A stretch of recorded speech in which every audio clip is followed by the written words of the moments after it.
নমস্কার আমার প্রিয় বন্ধুরা, আজকে আমি আপনাদের সাথে শেয়ার করব রথযাত্রা স্পেশাল মিষ্টি গজা রেসিপি। বাইরেটা মুচমুচে আর ভেতরটা রসালো। দেখুন, এইভাবে বানালে দোকান থেকে আর কিনে খেতে হবে না। যাকে খাওয়াবেন প্রশংসার প্রশংসা পাবেন। বাড়িতে ছোটোখাটো পুজো পার্বণ হলেও বানিয়ে নিতে পারবেন। এরকম পারফেক্ট গজা বানাতে হলে দেখতে হবে আজকের ছোট্ট এই ভিডিওটি। দেখুন ভেতরটা কতটা পরিমাণে রসালো আর লেয়ারযুক্ত। আজকের এই মিষ্টি গজা বানানোর জন্য আমি নিয়ে নেব ময়দা। বাটি মেপে উপকরণগুলো আমি নিয়ে নিচ্ছি। আপনারা যে কোনো কাপ বা বাটি মেপে নিতে পারেন। তো এখানে গজা বানানোর জন্য আমি 3 বাটি ময়দা নিয়েছি। আর এর সাথে দিয়ে দেব হাফ চামচ মতো লবণ। আর দিয়ে দেব হাফ চামচের থেকে একটু বেশি বেকিং পাউডার। এখানে বেকিং পাউডার বা বেকিং সোডা যে কোনো একটাই দেবেন। আর যদি বেকিং সোডাটা দেন তাহলে পরিমাণ কমিয়ে দেবেন। লবণ আর বেকিং সোডাটাকে খুব ভালো করে ময়দার সাথে মিশিয়ে নিতে হবে। পরিমাণ আর টিপসগুলো একটু খেয়াল করবেন, তাহলে একেবারেই পারফেক্ট গজা বাড়িতে তৈরি করতে পারবেন। এবার লাগবে আমাদের ঘি। এখানে ঘিয়ের পরিমাণটা 1.25 বাটি, মানে 3 বাটি ময়দার জন্য 1.25 বাটি ঘি নিয়েছি। আর 1.25 বাটি জল নিয়েছি, মানে 1 বাটির অর্ধেকের একটু বেশি। এবার জল আর ঘিটাকে ময়দার সাথে খুব ভালো করে মিশিয়ে নিতে হবে। আমি ঠিক যেভাবে দেখাচ্ছি আপনারা ঠিক এইভাবেই কিন্তু বানাবেন, তাহলে একেবারে সুন্দর গজা তৈরি করতে পারবেন। বন্ধুরা, আশা করছি প্রত্যেক দিনের মতো আজকের রেসিপিটাও আপনাদের অনেক ভালো লাগতে চলেছে। ভালো লাগলে প্লিজ একটা লাইক করবেন, কমেন্ট করবেন আর বন্ধুদের সাথে বেশি বেশি করে শেয়ার করবেন। গজা বানানোর জন্য ডোটা কিন্তু সফট করলে হবে না, একেবারেই এবড়ো খেবড়ো অমসৃণ ডো তৈরি করতে হবে। তো ডোটা দেখুন দেখতে ঠিক এরকম হয়েছে, মানে ময়দাগুলো একটু ছেঁড়া ছেঁড়া ভাব দেখতে পাচ্ছেন। আর এরকমটাই কিন্তু করতে হবে। বন্ধুরা, আমি চেষ্টা করি সব সময় আপনাদের সাথে পারফেক্ট রেসিপি শেয়ার করার। যে রেসিপির মধ্যে কোনো খুঁত থাকবে না, কোনো ভুল থাকবে না বা কোনো চালাকি থাকবে না, যেটা আপনারা খুব সহজে বাড়িতে তৈরি করে খেতে পারবেন। তো এরকমই পারফেক্ট রেসিপি দেখার জন্য প্লিজ আমার চ্যানেলকে সাবস্ক্রাইব করবেন। পাশে থাকা বেল বাটনের অল অপশনে ক্লিক করবেন, যাতে আমি ভিডিও আপলোড করা মাত্র সবার প্রথমে আপনার সামনেই পৌঁছে যায়। প্রয়োজনে যদি জল লাগে হালকা হালকা একটু জলের ছিটা দিয়ে নেবেন, ঠিক এইভাবে। মনে রাখবেন এই ডোটা যেন কোনোভাবে সফট না হয়। একটু কষ্ট করে ডোটাকে এইভাবে এক জায়গায় জড়ো করে নিতে হবে। তো দেখুন বন্ধুরা, এরকম একটা অমসৃণ ডো আমি তৈরি করে নিয়েছি। এখন এটা কিছুক্ষণ রেস্ট রেখে দেব। গজা বানানোর জন্য চিনি শিরা তৈরি করতে হবে। এর জন্য 2 বাটি চিনি আর ওই সাথে 1 বাটি জল। পরিমাণটা কিন্তু একটু খেয়াল রাখবেন। এখন চিনিটা গলে যাওয়া পর্যন্ত আমরা হাই ফ্লেমে জাল করে নেব। এখানে কোনো তার বাঁধানো শিরা তৈরি করার কোনো প্রয়োজন নেই, শুধু চিনিটা গলে যাওয়া পর্যন্ত অপেক্ষা করতে হবে। আর গ্যাসের ফ্লেমটা অবশ্যই হাইতে করে রাখবেন। তো বন্ধুরা, দেখতে পাচ্ছেন চিনিগুলো কিন্তু একেবারেই গলে গিয়েছে। আর এটা জাল করার কোনো প্রয়োজন নেই, খুব ভালোভাবে ফুটে গেছে। যতক্ষণ চিনি শিরাটা জাল করেছে ঠিক ততক্ষণে ডোটা রেস্টে ছিল। তো এখন আবার একটু হাত দিয়ে এইভাবে মেখে নেব।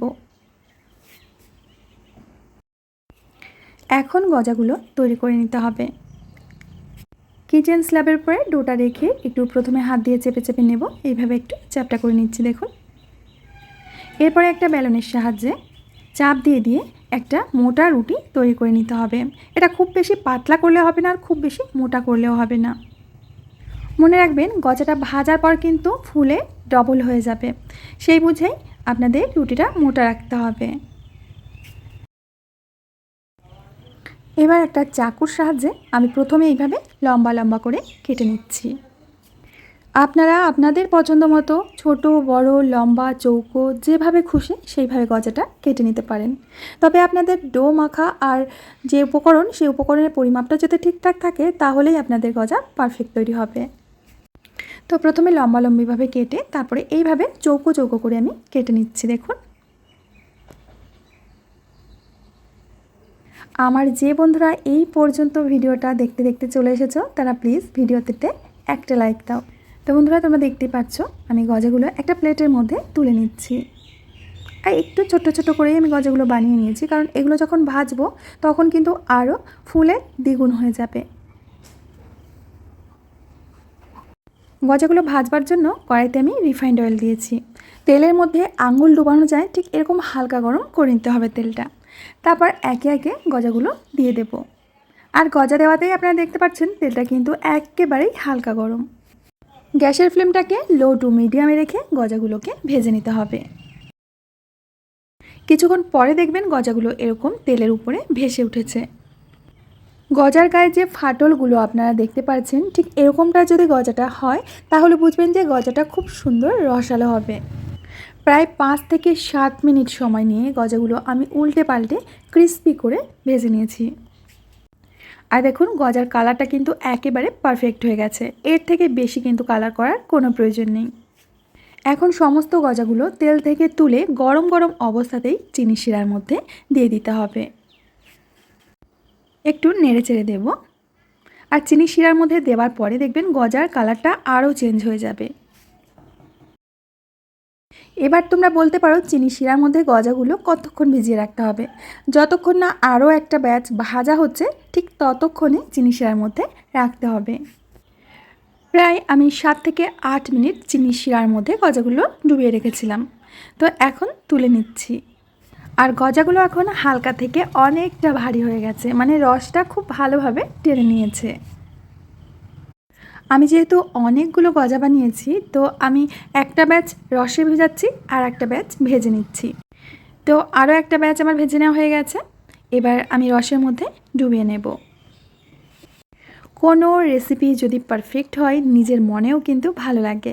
দেখবেন যে এটা বানানোর পরে একেবারে পারফেক্টভাবে বানাতে পারবেন, আর আপনার খেয়েও মজা পাবেন, বানিয়েও মজা পাবেন। তো আমি সব গজাগুলো দেখুন একটা প্লেটের মধ্যে সাজিয়ে নিয়েছি। আর এগুলো দেখতে কতটা পরিমাণে সুন্দর হয়েছে সেটা আপনারা নিজেরাই বুঝতে পারছেন। শুধুমাত্র বাইরেটা দেখালেই তো হবে না, আমি অবশ্যই একটা গজা আপনাদের ভেঙে দেখাবো যে ভেতরটা কতটা পরিমাণে রসালো হয়েছে আর বাইরেটা একেবারেই মুচমুচে। এই গজা বানিয়ে যাকেই খেতে দেবেন প্রশংসার পর প্রশংসা করেই যাবে। ভেতরটা কতটা পরিমাণে রসালো আর লেয়ারযুক্ত হয়েছে দেখুন। তো বন্ধুরা, আশা করছি আজকের রেসিপিটা আপনাদের অনেক ভালো লেগেছে। ভালো লাগলে অবশ্যই লাইক, কমেন্ট, শেয়ার করবেন। আমি আজ এখানে বিদায় নেব। আবার দেখা হবে নতুন রেসিপির সাথে। ততক্ষণের জন্য সবাই ভালো থাকবেন, সুস্থ থাকবেন, আনন্দে থাকবেন।